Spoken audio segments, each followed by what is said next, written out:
This is an onion, and these are all of my failures. At 3:17 in the morning, I decided to confront and analyze all of my failures at the same time, all alone. I highly recommend you do the same with this little onion by your side. Surprisingly, they have a lot in common and will teach you a lot about yourself. Now, hear me out. There's this one quote by Carl Sandburg which I think is beautiful. Life is like an onion. You peel it off one layer at a time, and sometimes you weep.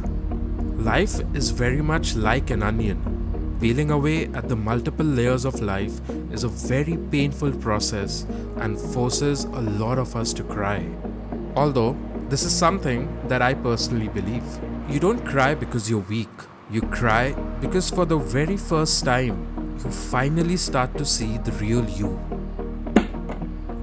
Each time you peel an onion, you cry. Happens pretty much all the time. Similarly, what happens when we confront all of our failures all at once? Yeah, same thing. We cry. Or, you just get extremely overwhelmed with allergies. I know I sound crazy, but just hear me out. The first layer you peel of an onion is pretty easy. Your eyes just about start to burn.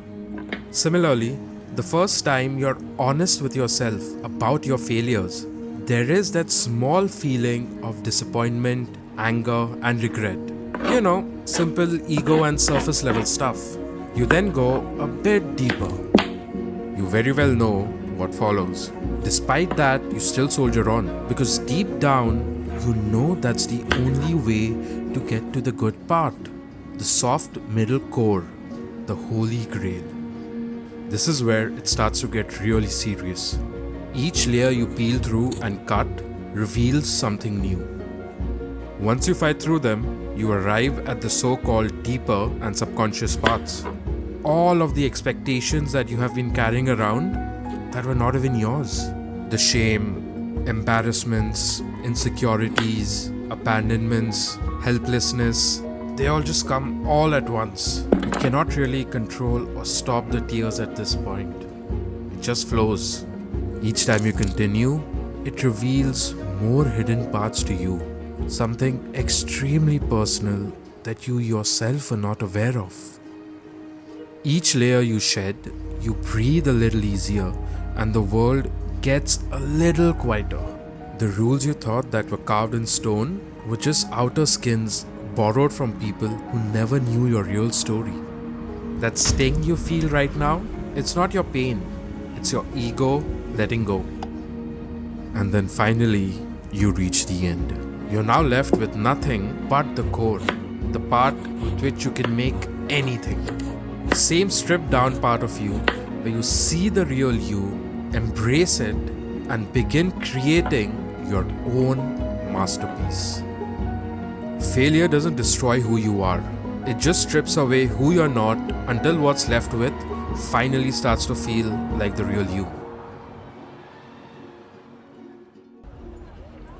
Rumi once said, "The wound is a place where the light enters you."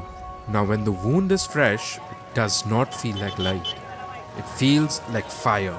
Still, if you stay with that burn long enough, it softens.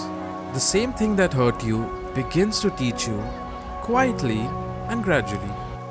Every time you face and analyze your fears, instead of ignoring them, your brain rewires itself, takes what once triggered fear and reshapes it into context and meaning. That is exactly how pain stops becoming a wound and starts becoming wisdom. You slowly start to realize facing your failures does not harden you, it refines you. It gives you the power to shape what comes next. This time though, free from the fear of failure, because you already know what happens when you peel the onion of failure. Well, you just do it again.